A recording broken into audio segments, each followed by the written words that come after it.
కృష్ణం కమలపత్రాక్షం పుణ్యశ్రవణకీర్తనం వాసుదేవం జగద్యోనిం నౌమి నారాయణం హరిం.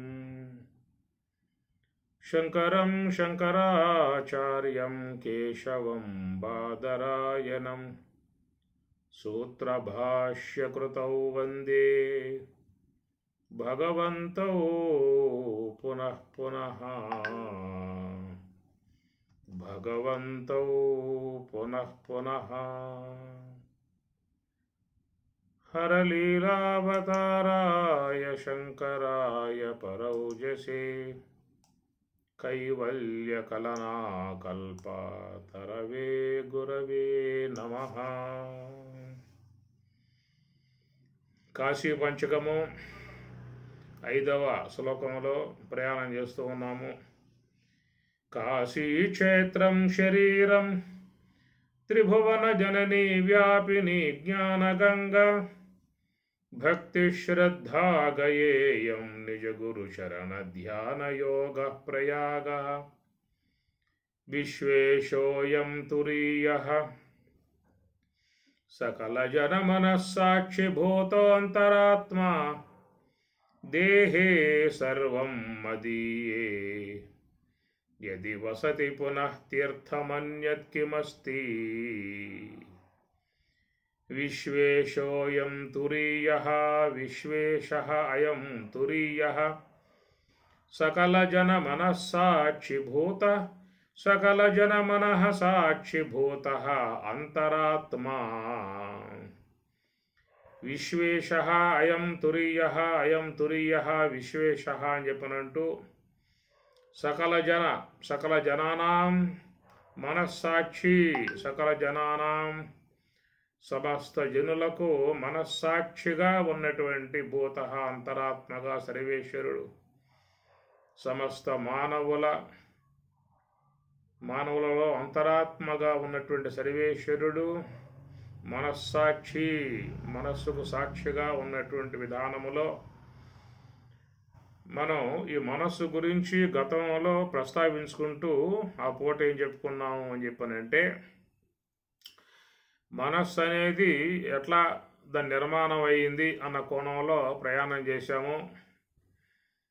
అసలు మనసు అనేటువంటి పదార్థం ప్రాతిభాషికమా వ్యావహారికమా పారమార్థికమా అన్న విషయం చూసినట్లయితే మనస్సు అనేది అటు వ్యావహారికానికి అటు పరమార్థానికి ఇటు ప్రాతిభాషికానికి మధ్యలో ఉన్నటువంటి వస్తువు మనస్సు. దాన్ని వ్యవహార సంబంధ వస్తువు అన్నారు. వ్యవహారము అంటే జగత్తుని వ్యావహారికము అంటారు. ఈ నామరూపాత్మకమై గోచరించేటువంటి ఈశ్వర సంబంధమై ఉన్నటువంటి ఈశ్వర నిర్మితమై ఉన్నటువంటి పంచభూతాత్మిక జగత్తంతా వాటిని వ్యావహారిక జగత్తుగా చెప్పే మాట. సకల జీవులకు వ్యవహార యోగ్యముగా ఉన్నటువంటిది అనగా భూమిని వాడుకుంటూ ఉన్నాం, జలం వాడుకుంటూ ఉన్నాం, అగ్ని వాడుకుంటూ ఉన్నాం, వాయువు వాడుకుంటూ ఉన్నాం, ఆకాశం వాడుకుంటూ ఉన్నాం. ఈ భూమి మీద ఉన్నటువంటి సస్యాదులను వాడుకుంటూ ఉన్నాం, సమస్త ఔషధాలను వాడుకుంటూ ఉన్నాం. అన్నిటినీ కూడా మానవుడు తన వ్యవహారానికి వినియోగింపజేసుకుంటూ ఉన్నాడు. తన జీవనాన్ని వీటితో జతబడి తన జీవన వ్యవహారం చేసుకుంటూ ఉన్నాడు. ఈ విధంగా మానవులందరికీ కూడా వాటితో అనుబంధం కలిగి వ్యవహరించుకోవటానికి యోగ్యముగా ఉన్నటువంటివి కాబట్టి వాట్లను వ్యావహారిక జగత్తుగా చెప్తున్నమాట. కాబట్టి దాంట్లో చేరి ఉన్నటువంటి యొక్క వస్తువే మనస్సు కూడా. ఎందుకంటే గతంలో చెప్పుకున్నాము, వాయువు యొక్క అంశము ఆకాశం యొక్క అంశము ఈ రెండింటి సమ్మేళనం చేత ఏర్పడ్డటువంటి వస్తువు మనస్సుగా చెప్పుకున్నాం. కాబట్టి మనస్సు వ్యావహారిక వస్తువు. కాబట్టి ఆ వ్యావహారిక వస్తువు అయి ఉన్నటువంటి మనస్సుకి అధిష్టానముగా లోన ఉన్నటువంటి బ్రహ్మము, బ్రహ్మచేతనాశ్రయంతో మరి ఈ మనస్సు అనేటువంటిది పనిచేస్తున్నటువంటి విధానము. బ్రహ్మచేతనం, బ్రహ్మము అంటే సత్యం, జ్ఞానం, అనంతం, ఆనందం అన్నాం కదా. ఆ విధముగా ఉన్నటువంటి ఆ బ్రహ్మచేతనం, బ్రహ్మము యొక్క చైతన్యము, ఆ చేతనత్వమును ఆసరాగా చేసుకుని పనిచేస్తున్నటువంటి యొక్క వస్తువు మనస్సు అని చెప్పని, అట్లాగా పనిచేసేటువంటి యొక్క మనస్సుకి సాక్షిగా ఈశ్వరుడు ఉన్నటువంటి విధానము. ఎందుకంటే ఈశ్వరుడు కర్మ ప్రదాత, కర్మ ఫల ప్రదాత. జీవులు చేసుకునేటువంటి కర్మలకు ఏవైతే ఫలితములు అనేటువంటి ప్రసాదింపబడాలో అవన్నీ కూడా ఈశ్వరుడే వాటిని ప్రసాదించేవాడు ఉన్నాడు. కాబట్టి ఆయన అన్ని మనస్సులకు సాక్షిగా ఉన్నటువంటి వాడు, అన్ని మనస్సులకు సాక్షిగా ఉన్నటువంటి వాడు. గతంలో చెప్పుకున్నాము, మనస్సు అనేటువంటిది ఎవరి శరీరములో ఉన్నటువంటిది వాళ్ళ దేహంలో మాత్రమే చెప్పాల్సి వస్తుంది తప్ప అందరి దేహాలలో ఉన్నటువంటి మనస్సు ఒక్కటే అని చెప్పి అనటానికి వీల్లేదు. అందరి శరీరాలలో ఒకే ఒక్క మనస్సు అని చెప్పి అన్నాము అంటే మరి అందరి వ్యవహారం అంతా ఒకే విధానంగా ఉంటుంది. కాబట్టి మానవుల వ్యవహారములు భిన్న భిన్నాలుగా ఉన్నాయంటే కారణం ఏమిటి? ఎవరిలో ఉన్న మనస్సు వారికే ఉన్నటువంటి విధానము. అది వశమై ఉన్నదో అవశ్యమై ఉన్నదో, అది ఏ ప్రకారంగా ఉన్నదో అదంతా కూడా ఎవరిలో ఉన్నటువంటి యొక్క మనస్తత్వం వాళ్ళకు మాత్రమే విషయం అవుతుంది. కనుక అది అందరిలో ఒకే మనస్సు అని చెప్పని అనటానికి వీల్లేదు. కాబట్టి మనస్సు భిన్నము. ఎవరిలో ఉన్న జీవుడు వాళ్ళలోనే ఉన్నాడు, అది కూడా భిన్నత్వమే. జీవ భిన్న, ప్రతి శరీర భిన్న జీవ. అందరి దేహాలలో ఉన్నటువంటి విధానములు ఒకే జీవుని చెప్పకూడదు. అట్లా చెప్పినట్లయితే ఏ ఒక్క వ్యక్తికి మోక్షం వచ్చినా అందరికి మోక్షం రావాల్సి వస్తుంది. ఎందుకంటే జీవుడు అనేటువంటిది అవిద్యోపాధికో జీవ అన్నారు. అవిద్య ఉపాధిని బట్టి జీవుడు అని చెప్పని అంటారు. కాబట్టి ఎప్పుడైతే అవిద్య జ్ఞానం ద్వారా తొలగింపబడిందో అక్కడ జీవత్వం లేదిక. అందరిలో ఉన్నటువంటి జీవుడు ఒకడే అని చెప్పి అన్నట్లయితే ఏ ఒక్క వ్యక్తులు అజ్ఞానం తీసివేసినా అందరిలో ఉన్న అజ్ఞానం పోవాల్సి వస్తుంది. కాబట్టి ప్రకారముగా ఎవరిలో ఉన్న అజ్ఞానం వాళ్ళదే, ఎవరిలో ఉన్న జీవత్వం వాళ్ళదే, ఎవరిలో ఉన్న మనస్సు వాళ్ళదే. అందుచేత ఎవరి మనస్సుతో వాళ్ళు ప్రవర్తించే విధానంగా ఉన్నారు. శరీర భిన్న జీవ, శరీర భిన్న మనస్సు. అటనే శరీర భిన్న ఈశ్వర అని చెప్పి అనటానికి వీల్లేదు. అంటే ఎవరిలో ఉన్న ఈశ్వరుడు వారిలో వరకే అనటానికి వీల్లేదు. కనుక ఈశ్వరుడి యొక్క విషయం వచ్చినప్పుడు అందరిలో ఉన్న ఈశ్వరుడు ఒక్కడే అనే విషయం చెప్పాలి. అందరిలో ఉన్న అనే మాట వాడినప్పుడు ఈశ్వరునికి మాత్రమే వర్తిస్తుంది. ఇక మిగతావన్నీ కూడా జీవుడు కానీ, మనస్సు కానీ, ప్రాణము కానీ ఇవన్నీ కూడా ఎవరి దేహములో ఉన్నటువంటి వాటను వాళ్ళ దేహం వరకే చెప్పాల్సి వస్తుంది. ఎందుకంటే అందరిలో ఉన్న ప్రాణం ఒకటే అని చెప్పి అన్నాం అనుకోండి, ఏ ఒక్క వ్యక్తికి ప్రాణం పోయినా అన్ని దేహాలలో ప్రాణం పోవాల్సి వస్తుంది. కాబట్టి ఎవరి దేహములో ఉన్న ప్రాణం వాళ్ళదే, ఎవరిలో ఉన్న మనస్సు వాళ్ళదే, ఎవరిలో ఉన్న జీవత్వం వాళ్ళే. ఇవన్నీ కూడా ఈ భిన్న భిన్న విధానములుగానే ఉన్నటువంటిది. అట్లా మరి ఈశ్వరుడి యొక్క విషయం వచ్చినప్పుడు అందరిలో ఉన్నటువంటి వాడు ఈశ్వరుడు అని చెప్పాల్సి వస్తుంది. కాబట్టి ఈశ్వరుని యొక్క విషయంలో భిన్నత్వం చెప్పకూడదు. అందువల్ల పరమాత్మ భగవద్గీత 15వ అధ్యాయంలో కూడా కూటస్థ ఈశ్వర అనే ఏకవచనం వాడాడు. జీవుల యొక్క విషయం వచ్చినప్పుడు అక్కడ బహువచనంలో చెప్పడం జరిగింది. చరశ్చాక్షరయేవ చర సర్వాణి భూతాని అన్నాడు. చరుడు, సర్వాణి భూతాని, కూటస్థ అక్షర ఉచ్యతే. ఈ రెండు కూడా ఏకవచనంలో పెట్టాడు. కాబట్టి ప్రకారంగా ఈశ్వరుడు మాత్రం అన్ని దేహాలలో అందరి యందు ఉన్నాడు, అంతటా ఉన్నటువంటి విధానము. మన గతంలో చెప్పుకున్నాము. వ్యాపకత్వ విధానంగా చెప్పినప్పుడు అందరిలో ఉన్నటువంటి బ్రహ్మం ఒకటే. మరలా ఎవరిలో ఉన్న బ్రహ్మం వాళ్ళదని చెప్పి అంటానికి వీల్లేదు. అందరిలో ఉన్న బ్రహ్మం ఒకటే. అందరిలో ఉన్నటువంటి మరి ఆకాశం ఒకటిగానే ఉన్నది. ఈ ప్రకారంగా కొన్నిటి యందు మాత్రమే వ్యాపకత్వముగా చెప్పాల్సి వస్తుంది. మిగతావన్నీ కూడా ఎవరి దేహంలో వాళ్ళకే చెప్పాల్సి వస్తుంది. ఎవరి దేహంలో ఉన్న కర్మేంద్రియాలు, జ్ఞానేంద్రియాలు వాళ్ళ దేహం వరకే. ఎవరి దేహంలో ఉన్నటువంటి మనస్సు, బుద్ధి వారి దేహం వరకే. ఎవరి శరీరంలో ఉన్నటువంటి యొక్క ప్రాణశక్తి వాళ్ళ వరకే. ఎవరి దేహంలో ఉన్నటువంటి జీవుడు వాళ్ళ వరకే. ఇవి మాత్రం పరిమిత విధానము. ఈశ్వరుడి విషయం వచ్చినప్పుడు మాత్రం ఈశ్వరుడు అందరిలో ఉన్నటువంటి ఈశ్వరుడు ఒక్కడే అన్నమాట. అందువల్ల అందరి విషయాలు తెలుసు ఈశ్వరునికి. కాబట్టి ఈశ్వరుడు మనస్సాక్షిగా ఉన్నటువంటి విధానము. ఎవరు ఏ యొక్క విధానంగా చేస్తూ ఉన్నా కానీ అన్నింటికీ కూడా ఈశ్వరుడు సాక్షిగా ఉన్నాడనేటువంటి విషయం మనకి ఈ యొక్క శ్లోకంలో చెప్పబడుతున్నటువంటిది. మన సాక్షిభూత అంతరాత్మగా ఉన్నటువంటి ఈశ్వరుడు. కాబట్టి ప్రకారముగా మరి ఆ మనస్సు యొక్క సాక్ష్యం చెప్పన్నప్పుడు ఎవరి మనస్సు, ఎవరి యొక్క శరీరంలో ఉన్నటువంటి మనస్సు వాళ్ళకు మాత్రమే. కనుక మనస్సు అనేటువంటి యొక్క వస్తువు మీద గతంలో మనం అది ఎట్లా నిర్మాణాత్మకమై వచ్చింది అనేటువంటి విషయం చూసినప్పుడు అది ఆకాశాంశముతో వాయువాంశముతో రెండింటితో కలిసి నిర్మాణం చేయబడి వచ్చినటువంటి యొక్క విధానము.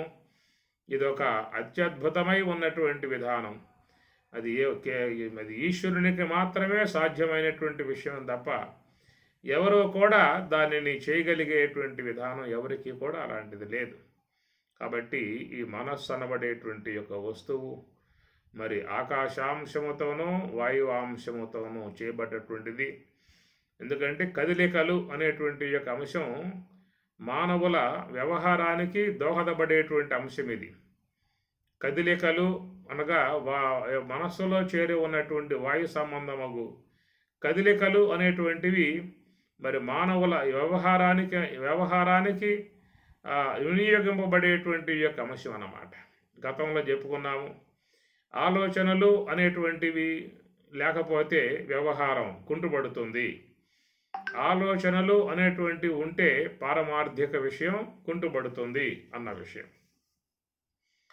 వ్యవహారంలో ఉండి సరైనటువంటి యొక్క ఆలోచన చేయకపోయావు అని చెప్పానంటే తర్వాత కార్యాలు అయిన తర్వాత పశ్చాత్తాపడాల్సిన పరిస్థితి ఏర్పడుతుంది.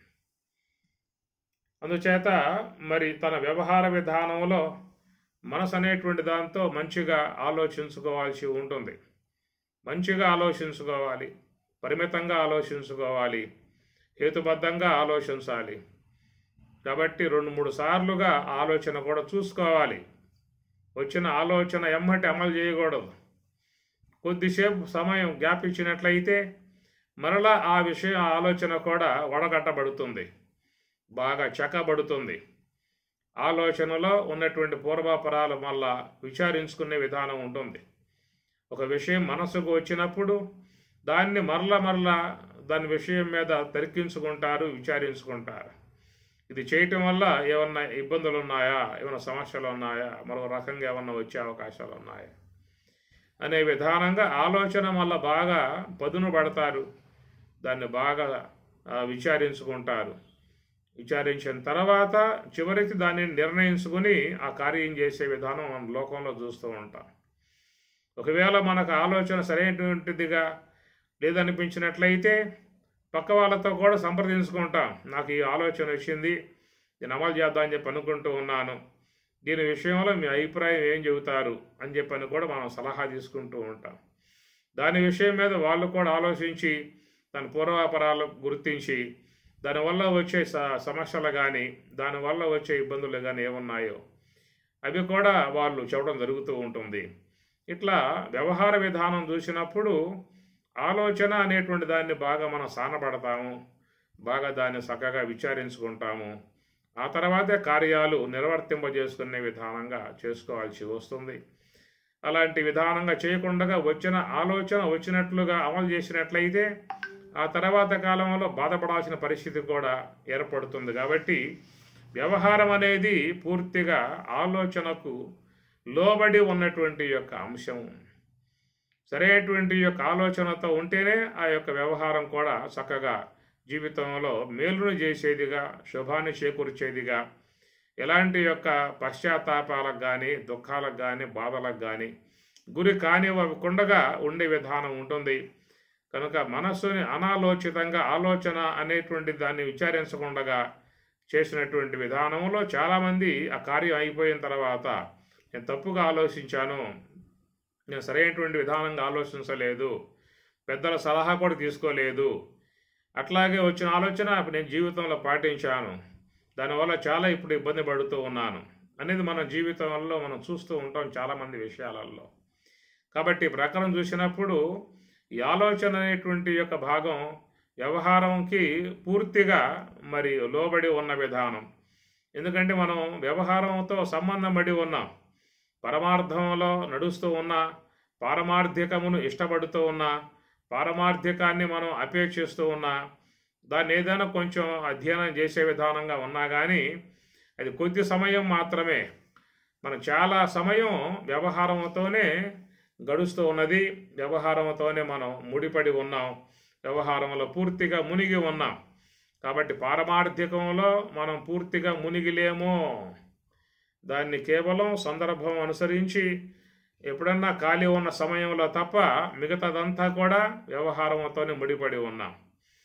పూర్తిగా ఆధ్యాత్మికమునందే నిమగ్నమై ఉండుట అని చెప్పనంటే చాలామంది ఆధ్యాత్మిక వ్యావహారికమునకు పూర్తిగా విడబడి వారు జీవించే జీవన విధానం ఉంటుంది.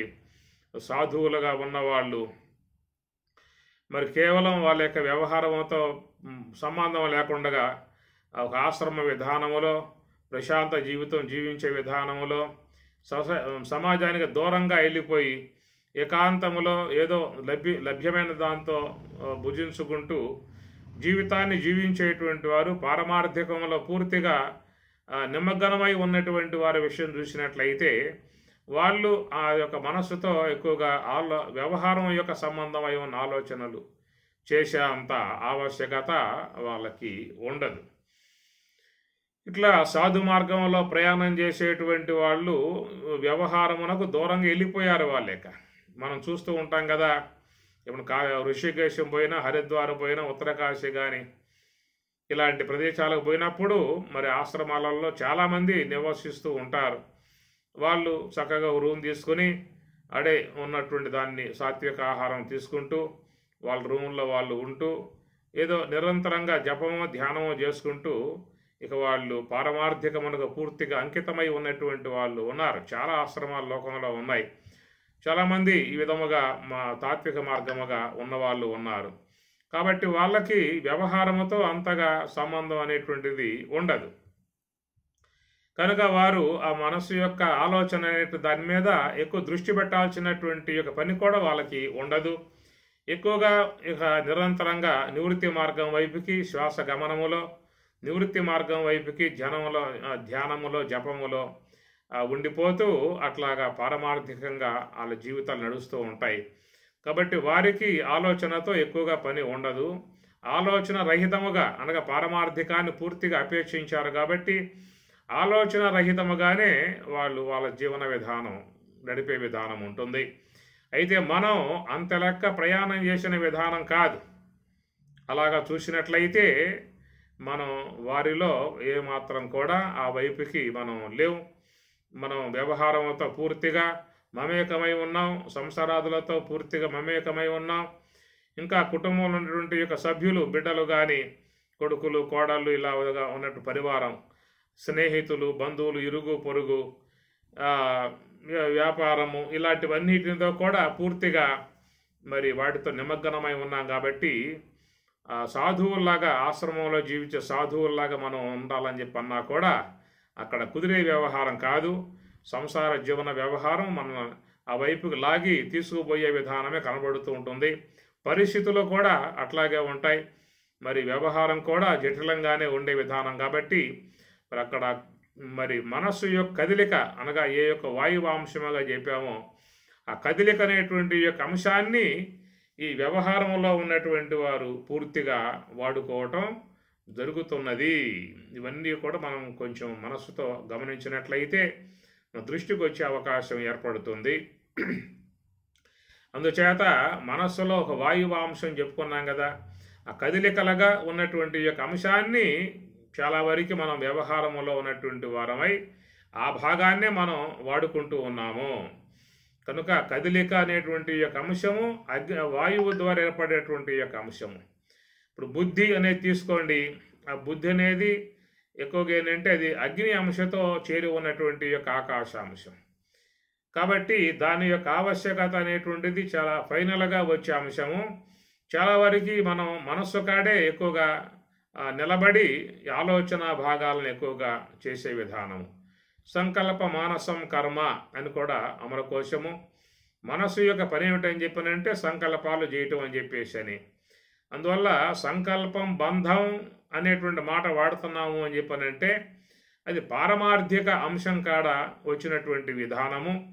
కనుక పారమార్థిక బ్రహ్మము యొక్క ప్రాప్తి విషయముగా చూసినట్లయితే అక్కడ మాత్రం పూర్తిగా దాన్ని పక్కన పెట్టాల్సినటువంటి పరిస్థితి ఏర్పడుతుంది. అయితే మనం ఎక్కువగా పారమార్థికం వైపుకు తిరిగి ఉన్నామా, వ్యవహారం వైపుకు తిరిగి ఉన్నామా అని మనం చూసుకున్నట్లయితే మనకు తెలుస్తుంది, ఎవరో తెలుస్తుంది మన పరమార్థం వైపు పూర్తిగా లేము, మన వ్యవహారముతో చాలా మమేకమై ఉన్నాము, చాలా వరకు దాంట్లో నిమగ్నమై ఉన్నాము అనే విషయం అందరికీ కూడా గోచరించే విధానం. అందుచేత ఆలోచన భాగాన్ని ఎక్కువగా మనం, కదలిక యొక్క భాగాన్ని ఎక్కువగా మనం వాడుకోవటం కూడా జరుగుతుంది. కాబట్టి ఇక్కడ మనం చూసినట్లయితే ఏ యొక్క మనస్సులో కదలిక అనగా వాయువు యొక్క అంశము కదలిక అనేటువంటి భాగాన్ని ఆలోచన రూపముగా వాడుకుంటూ ఉన్న విధానములో దానికి కొంత బుద్ధి అనేటువంటి యొక్క అంశాన్ని కూడా తోడు చేసుకోవటం అవుతుంది. ఎందుకంటే బుద్ధి అనేది నిశ్చయాత్మకమై ఉన్నటువంటిదిగా మనం చెబుతూ ఉన్నాం కాబట్టి, అనగా ఇవన్నీ కూడా ఆకాశం యొక్క దాంట్లో చేరి ఉన్నటువంటి యొక్క అంశములే. మనస్సు, బుద్ధి, చిత్తము, అహంకారం అనేది కూడా ఆకాశంలో చేరి ఉన్నటువంటి యొక్క అంశములే. అయినా కానీ మరి దాంట్లో ఉన్నటువంటి మిగతా భాగాలు వేరే వేరే భూతాల సంబంధముగా చేరి ఉన్నాయి కాబట్టి మరి బుద్ధి యొక్క విషయం చూసినప్పుడు దాంట్లో కదలికలు అనే అంశం చెప్పే అవకాశం లేదు. ఎందుకంటే బుద్ధి అనేది అగ్ని యొక్క అంశముతో చేరి ఉన్నది కాబట్టి బుద్ధి శుద్ధము అని చెప్పని అంటారు. ఎందుకంటే అగ్ని అనేది కూడా శుద్ధంగా చెప్తున్నాం. పావకః సర్వభక్షకః పావకః అనగా పావకః అగ్ని, సర్వభక్షకః అన్నిటినీ భక్షించినప్పటికీ కూడా అగ్ని శుద్ధమే అని చెప్పి అంటూ ఉన్నాం. ఆ ప్రకారముగా శుద్ధత్వము అగ్ని యందు ఉన్నట్లుగా మరి ఆ బుద్ధి యందు కూడా ఆ శుద్ధత్వం అనేటువంటిది ఏర్పడి ఉన్నటువంటిది. కాబట్టి వ్యవహారమునందు ఉన్నటువంటి వారు ఈ మనస్సు అనేటువంటి యొక్క దాంతో ఎక్కువగా సంబంధం పడి ఆలోచన అనేటువంటి యొక్క అంశముతో చేరి ఉన్నటువంటి వారై తాము చేసేటువంటి యొక్క ఆలోచనలకు ఈ బుద్ధి అనేటువంటి యొక్క భాగాన్ని తోడు తెచ్చుకుంటారు. కాబట్టి బుద్ధితో కొంత ఆలోచనను కూడా చూసినప్పుడు దాంట్లో తప్పొప్పులు గోచరించే అవకాశం ఏర్పడుతుంది. దాంట్లో ఉన్న ప్రమాదాలు తెలియబడే అవకాశం ఏర్పడుతుంది. దాంట్లో ఉన్న పొరపాట్లు తెలియబడే అంశం ఉన్నది. దానివల్ల వచ్చేటువంటి యొక్క ఇబ్బందులు కూడా కొంతవరకు బుద్ధి అనే అంశంతో చూసే అవకాశం ఉంటుంది. కాబట్టి బుద్ధితో యోచించు అని చెప్పని అంటూ ఉంటారు. కాబట్టి బుద్ధితో యోచించినప్పుడు మరి మనసులో ఉన్నటువంటి యొక్క ఆలోచన అనేటువంటి భాగం ఎంతవరకు మనకు అది ఉపకరిస్తుంది, ఏ కోణంలో ఉపకరిస్తుంది, ఏ యొక్క అంశాలలో ప్రమాదం దాగి ఉన్నది అనేటువంటి యొక్క వాటిని ఎలికి తీసి చూపించగలిగేటువంటి యొక్క అవకాశము బుద్ధికి ఉంటుంది. అందువల్ల అయా బుద్ధితో బాగా విచారించుకున్నావా అని కూడా అంటూ ఉంటారు. కాబట్టి మనస్సు అనేటువంటి దాని కాడ ఈ బుద్ధి అనేటువంటి యొక్క అంశాన్ని జోడించటం జరుగుతుంది. ఇక్కడ మరి అహంకారం అనేటువంటి యొక్క వాటిలో మనం పెట్టుకురాం. వాటి ఉండే వ్యవహారం వేరు, అహంకారాదులు, చిత్తం వాటికి ఉండే వ్యవహారం వేరు. కాబట్టి మనసు అనేటువంటి యొక్క వస్తువు కాడ తోడు తెచ్చుకునే వస్తువు బుద్ధి అనేటువంటిది. కాబట్టి ఆ బుద్ధిలో కూడా ఆకాశాంశం కదలని అంశం అన్నప్పటికీ కూడా ఆ బుద్ధిలో వాయువు అంశం చేరి ఉండలేదు, దాంట్లో అగ్ని అంశం చేరి ఉండటం కారణముగా, దాంట్లో ఆ శుద్ధత్వం ఉండటం కారణముగా ఈ మనసులో కలిగేటువంటి ఆలోచనలు అనేటువంటి యొక్క వాటిలను చూసినట్లయితే ఆ కొలిమిలో పడ్డటువంటి ఏ యొక్క ఇనప మొక్క బాగా కాలి దాంట్లో ఉన్నటువంటి యొక్క ఆ చెడు తుప్పు అనేటువంటి విడబడి ఎట్లా ఆ ఇనుము శుద్ధముగా అనే విధానం చూసినప్పుడు మరి ఈ ప్రకారంగా ఆ బుద్ధి యొక్క అగ్ని అంశతో ఈ మనసులో ఉన్నటువంటి యొక్క ఆలోచన భాగాలను బాగా తరిగించినప్పుడు ఆ మనసు ఆలోచనలో ఉన్నటువంటి యొక్క లోపాలు ఏవైతే ఉన్నాయో అవన్నీ వీగిపోయే అవకాశం ఏర్పడుతుంది. ఎట్లయితే ఆ యొక్క ఇనుము బాగా తప్తమై తుప్పంతా రాలగొట్టుకుని ఎట్లాగా చక్కగా శుద్ధంగా బయటకు వస్తుందో అట్లాగా ఈ యొక్క బుద్ధితో చేరి ఉన్నటువంటి యొక్క ఆలోచన కూడా ఆ ప్రకారం దాంట్లో ఉన్న ప్రమాదాల నుంచి బయటపడి సరైనటువంటి యొక్క ఆలోచన కూడా వచ్చే అవకాశం ఏర్పడుతుంది. అట్టి ఆలోచనలతో వ్యవహరించినప్పుడు తర్వాత కాలంలో వాటి వల్ల ఆ కార్యాల వల్ల జరిగిపోయినటువంటి వాటి వల్ల పశ్చాత్తాపాలు చెందాల్సిన పరిస్థితి అనేటువంటిది చాలా మనం బయటపడే అవకాశం ఉంటుంది. కనుక ఈ మనసులో జరిగేటువంటి యొక్క ఆలోచనలకు మరి అగ్ని అంశగా ఉన్నటువంటి యొక్క బుద్ధి భాగాన్ని అక్కడ పెద్దలై ఉన్నటువంటి వారు, విజ్ఞులై ఉన్నటువంటి వారు దాన్ని అక్కడ వినియోగించి ఆ మనస్సులో కలిగేటువంటి యొక్క ఆలోచనలను చక్కగా చక్కదిద్దుకొని శుద్ధంగా కడుక్కుంటారు వాళ్ళు అగ్నితో. అగ్ని శుద్ధి అని చెప్పి అనవచ్చు. కాబట్టి అగ్ని శుద్ధిగా ఆ యొక్క ఆలోచన కడుక్కొని దాన్ని మంచిగా చేసుకొని దాని ద్వారా వ్యవహరించే విధానం చేసుకోవటం వల్ల వారిని మనం లోకంలో చాలా బుద్ధిమంతులయ్యా అని చెప్పి అంటూ ఉంటాం. బుద్ధిశాలురు, సూక్ష్మ బుద్ధి గలవారు, చాలా యోచనా శక్తి కలిగినటువంటి వారు, చాలా మంచిగా విచారణ చేసే వారు ఆ కార్యాలు చేస్తూ ఉంటారు. మంచిగా విచారించుకొని వారు ఆ యొక్క విషయం కూడా ప్రతిపాదన చేస్తూ ఉంటారు, చెప్తూ ఉంటారు. కనుక వారిని ఆశ్రయిస్తే మనకు మంచి ఆలోచన ఇస్తారు, మనకు మంచి ఆ యొక్క మార్గాన్ని బోధిస్తారు, మంచినే మనకు బోధించి మంచిలో నడిపిస్తాడు అనేది కూడా మన లోకంలో చూస్తూ ఉంటాం.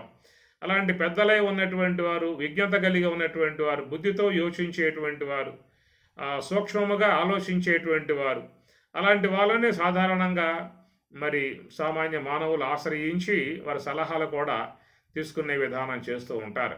ఏదైనా విషయం వస్తే వారితో సంప్రదించుకుంటారు. ఇట్లా చేయబోతున్నాం, ఇట్లా అనుకుంటూ ఉన్నాం, దీని విషయం మీ అభిప్రాయం చెప్పండి అనేటువంటి విధానం. ఎందువల్లంటే వారు కేవలం మనస్సు నుంచి వచ్చేటువంటి యొక్క ఆలోచనే కాకుండా ఆ వచ్చేటువంటి యొక్క ఆలోచనలకు వారు బుద్ధి అనేటువంటి దాన్ని జోడించి మంచిగా దాన్ని శుద్ధంగా ఆలోచిస్తారు. కాబట్టి అలాంటి వారి సలహా తీసుకుని ప్రవర్తించినట్లయితే వాళ్ళ జీవితాలకు కూడా శుభం కలిగే విధానం ఉంటుంది. ఇది లోకంలో సాధారణంగా చాలామంది పాటిస్తున్నటువంటి యొక్క అంశమే. వచ్చినటువంటి యొక్క ఆలోచనల్లా కూడా ఎవరో ఒకటి ఎమ్మటే ఓలిపోయి దాన్ని క్రియారూపకంగా చేయరు. దాన్ని వారు విచారించుకోవటమో లేదా వాళ్ళకు తెలిసి ఉన్నటువంటి పెద్దల ద్వారా దాన్ని విచారించుకుని దానికి ముందుకు పోవటమో చేసుకుంటూ ఉంటారు. కాబట్టి ఇక్కడ మనం చెప్పుకున్నటువంటి యొక్క అంశము మనస్సులో చేరి ఉన్నటువంటి యొక్క వాయువు అంశం కదలికలు కలిగి ఉన్నది. కాబట్టి ఆ కదలికల ద్వారా వచ్చేటువంటి యొక్క ఆలోచనలు అనేటువంటివి మనం వ్యవహారంలో మంచిగా వినియోగింపజేసుకోవాల్సి ఉంటుంది. ఎందుకంటే ఆలోచన బంధం అనే మాట ఒక పక్క చెప్పినప్పటికీ కూడా అది మరి చూసినట్లయితే అది పారమార్థికముగా ధ్యానం అనేటువంటి యొక్క అంశం వరకే వస్తుంది. ధ్యానం అనేటువంటి యొక్క అంశం వరకే అది వస్తుంది. కాబట్టి నేను వ్యవహారంలో ఉండి ఏమి ఆలోచించను అని చెప్పనంటే మాత్రం నీకు వ్యవహారం సాగే అవకాశం లేదు. ఎందుకంటే కుటుంబం ఉన్నది, బిడ్డలు ఉన్నారు, వాళ్ళ చదువులు, వాళ్ళ పెళ్ళిళ్ళు, పేరెంటాలు, చాలా రకాలైనటువంటి వ్యవహారం అంతా చేరి ఉన్నటువంటి విధానం. కాబట్టి నేను ఏ ఆలోచన చేయను, ఆలోచన చేస్తే బంధం కాబట్టి ఆలోచన చేయను అని చెప్పి అన్నట్లయితే వాడు ఏ వ్యవహారానికి పనికొచ్చే అవకాశం లేదు. ఏ వ్యాపారము చేయలేడు, ఏ వ్యవహారము చేసే అవకాశాలు ఉండవు. ఇక వారిని పూర్తిగా పక్కన పెట్టేయాల్సి వస్తుంది. అట్లా ఉన్నప్పటికీ కూడా మరి కుటుంబ వ్యవస్థ విధానంలో సాగే అవకాశాలు లేవు. కనుక ఆలోచన లేకుండా నేను ఉంటా అని చెప్పానంటే ఇక నువ్వు వ్యవహారంలో ఉండే అవకాశాలు నీకు లేవేక. ఎక్కడికో దూరంగా వెళ్ళిపోవాలి, లేదా ఆశ్రమాలుగా పోవాలి, ఏదో చిన్న కుటీరంలో ఉండాలి, పెట్టే ఆహారం తీసుకోవాలి. అట్లాగే లోపల కూర్చొని ధ్యానంలో నిమగ్నమైతే వాళ్ళకి పారమార్థికం పూర్ణముగా సిద్ధించే అవకాశం ఏర్పడుతుంది. కనుక దాని విషయం చెప్పినటువంటి యొక్క విషయం మరి ఏ యొక్క సంకల్పం లేకుండా నువ్వు పారమార్థికం వైపుకు పోవాలనేటువంటి విషయం అది కేవలం పారమార్థికంలో చేరి ఉన్న అంశము. కాబట్టి కాబట్టి మనం కేవలం పారమార్థికంలో పూర్తిగా నిమగ్నమై ఉన్నామా, లేక వ్యవహారాన్ని దాదాపుగా 80% పెట్టుకుని 90% పెట్టుకుని 10% మాత్రమే ఆధ్యాత్మికాన్ని శీలిస్తున్నామా అనేది ఎవరికి వారుగా విచారించుకోవాల్సినటువంటి యొక్క అంశం. నీకు పూర్తిగా వ్యవహారం 10% మాత్రమే ఉండి పారమార్థికం 90% చేరి ఉందనుకో, ఇక నీకు ఆలోచనతో సంబంధం లేదు. నీకు కావాల్సిన ఆహారం వాళ్ళే పెడతారు, నీ బాబోగులు వాళ్ళే చూసుకుంటారు, నువ్వు కేవలం ధ్యానం నిమగ్నమైతే చాలంతే. కొన్ని ఆశ్రమాలు ఉన్నాయి, సమయానికి బెల్లు కొడతారు, ఆడ పోయి భోజనం చేస్తారు, వచ్చి మళ్ళీ తన రూమ్లో పడుకోవటము, కూర్చోవటం, ధ్యానం చేసుకుంటూ ఉంటారు. ఇలాగా ఆశ్రయం ఇచ్చి వాళ్ళ ధ్యానం చేయించేటువంటి సంస్థలు కొన్ని ఉన్నాయి. అవన్నీ కూడా కేవలం సాధకుల కోసంగా ఏర్పాటు చేసి ఉన్నటువంటి యొక్క విధానం. వాళ్ళు పోగానే వాళ్ళకు రూమ్ ఇస్తారు, ప్రశాంతంగా రూమ్లో ఉండవచ్చు, పెట్టింది తినాలి చెప్తారా వాళ్ళు. అయ్యా నువ్వు చెప్పింది చెయ్యి, పెట్టింది తిను, ఇంకో మాట కూడా వాడుతూ ఉంటారన్నమాట. కాబట్టి ఆ ప్రకారంగా ఉన్నటువంటి చాలా సంస్థలు లోకంలో ఉన్నాయి. ఇక వాళ్ళకి నిరాడంబరముగా ఏకవస్త్రం ద్వివస్త్రం కలిగి ఎవరితో పెద్దగా సంబంధాలు లేకుండా, ఎవరితో మాటలు లేకుండా, మౌనం పూర్తిగా పాటిస్తూ నిశ్చల విధానముగా వాళ్ళు అట్లాగా లోకంతో సంబంధం లేకుండా ఉండి ఇక పారమార్థికంలో పూర్తిగా జీవితం గడిపేటువంటి యొక్క విధానముగా ఉన్న వాళ్ళు మీరు చూస్తే ఆశ్రమాలలోకి పోతే మీరు అది గమనించవచ్చు. మొన్నే మనం ఆనంద ఆశ్రమానికి పోవడం జరిగింది. ఆనంద ఆశ్రమంలో చూసినట్లయితే వాళ్ళకి ఎలాంటి యొక్క విధానం లేదు, కేవలం అక్కడ హరే రామ భజన చేస్తారు, సమయం అయితే బెల్లు కొడితే పోయి టిఫిన్ చేసుకోవటం, ప్రశాంతంగా వాళ్ళ రూములలో హాయిగా ఆనందంగా ధ్యానం చేసుకుంటూ ఉండటమే తప్ప ఈ లోకం ఏమైంది, లోక విధానాలు ఏమిటి, భార్య బిడ్డలు ఏమిటి, సంసారం ఏమిటి, ఇవన్నీ కూడా ఆలోచనలు వాళ్ళకి అక్కడ ఆలోచనలు లేవేక ఒంటరిగా వాళ్ళు కేవలం దూరంగా వచ్చేశారు, ప్రశాంతంగా ఆశ్రమం జీవితం జీవిస్తూ ఉన్నారు.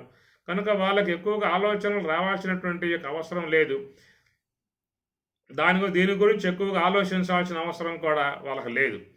ఒకవేళ ఆ విధంగా ఆలోచిస్తూ కూర్చున్నాడు అని చెప్పనంటే వాడు వ్యవహారంలో ఉన్నటువంటి వాడే తప్ప మరి ఆ యొక్క ఆశ్రమంలో ఉన్నా కానీ వ్యవహారంలో మునిగి ఉన్న విధానమే అవుతుంది. కాబట్టి సంసార విధానములో, సమాజములో, వ్యవహారములో పూర్తిగా నిమగ్నమై ఉన్నటువంటి వారు ఆశ్రమంలో ఉన్నటువంటి వ్యక్తిలాగా ఉంటాను అని చెప్పనంటే ఇక్కడ కుదిరే వ్యవహారం కాదు. ఇంట్లో కూడా ఎవరో కూడా ఒప్పుకోరు. అలాగా ఉన్నట్లయితే నువ్వు ఆశ్రమం వెళ్ళిపోవా, ఇక నువ్వు మా ఇంట్లో అవసరం లేదు, ఏదో ఒక ఆశ్రమం చూసుకో, అక్కడ ఆశ్రమంలో నువ్వు పోతే భోజనం పెడతారు, అక్కడే ఉండేక అని అంటారు. ఇంట్లో వాళ్ళు కూడా చెప్పేస్తారు, వెళ్ళిపోమని చెప్పేస్తారు ఇక అట్లా ఉన్నట్లయితే. కాబట్టి అట్లా ఉండే అవకాశాలుగా మరి వ్యవహారంలో ఉండదు. అట్లా పోవటానికి కూడా సాధ్యమయ్యే పని కాదు. ఎందుకంటే మనిషి చాలా కాలంగా వీళ్ళతో కలిసి మమేకమై ఉన్నటువంటి వాడు, అనగా ఈ పరివారముతో మమేకమై ఉన్నాడు. కాబట్టి ఈ యొక్క మోహపాశాలు బాగా చుట్టేసి ఉంటాయి, రాగపాశాలు చుట్టేసి ఉంటాయి. మరి అనేక వనరులు సంపాదించి కూడబెట్టి ఉన్న విధానాలు కాబట్టి వాటి నుంచి దూరంగా పోవాలని చెప్పన్నా కూడా మనస్సు కూడా అంగీకరించే విధానం కాదు. అంత లెక్క పోవటం అని చెప్పనంటే అదొక సుకృతంగానే మనం భావించుకోవచ్చు. అంత లెక్క పోవాలని చెప్పనన్నా మనస్సు కూడా అవన్నిటి నుంచి విడబడి దూరంగా పోవటం అని చెప్పంటే కూడా అది చాలా సాహసోపేతమై ఉన్నటువంటి యొక్క అంశముగా మనం గమనించాల్సి ఉంటుంది. కాబట్టి ఈ ప్రకారంగా చాలా వరకు ఈ వ్యవహారముతో, వ్యవహార సంబంధ వాళ్ళతో మమేకమై ఉన్నటువంటి విధానం కాబట్టి, రాగపాశాలతో ముడిపడి ఉన్న విధానం కాబట్టి, మమకార పాశాలతో ముడిపడి ఉన్న విధానం కాబట్టి వాళ్ళ అభివృద్ధి నిరంతరం కోరుకునే విధానంగా ఉన్నటువంటిది కనుక అలాంటి వాటిల్లో పూర్తిగా ఉన్నటువంటి వారు మరి మనసులో ఉన్న కదలికలకు వాయువు యొక్క అంశాన్ని ఎక్కువగా వాడుకోవడం జరుగుతుంది. మనం దాని మీద మాట్లాడుకుంటూ ఉన్నాము. కాబట్టి వాయువు యొక్క అంశం ఏంటని చెప్పినట్టే సంకల్పములు చేయటము. సంకల్పం మానసం కర్మ అనే మాట కూడా చెప్పుకొచ్చారు. దాని యొక్క క్రియా విధానం సంకల్పములు అని చెప్పని, సంకల్పాలకు కూడా కదలికలు ప్రధాన కారణమైతే లోన ఉన్నటువంటి యొక్క సంస్కారములు దానికి దోహదపడేటువంటి యొక్క విధానముగా వచ్చేటువంటివి. కాబట్టి ఈ ప్రకారముగా ఉన్నటువంటి యొక్క ఆలోచన భాగాన్ని సరైనటువంటి కోణములో తీసుకున్నప్పుడే నీకు వ్యవహారం కూడా మంచిగా జరిగే అవకాశం ఉంటుంది. దానివల్ల పశ్చాత్తాపములు అంటారు. అంటే పిమ్మట, అంటే పిమ్మట. కార్యములు అయిపోయిన తర్వాత మదనపడుతూ ఉంటారు.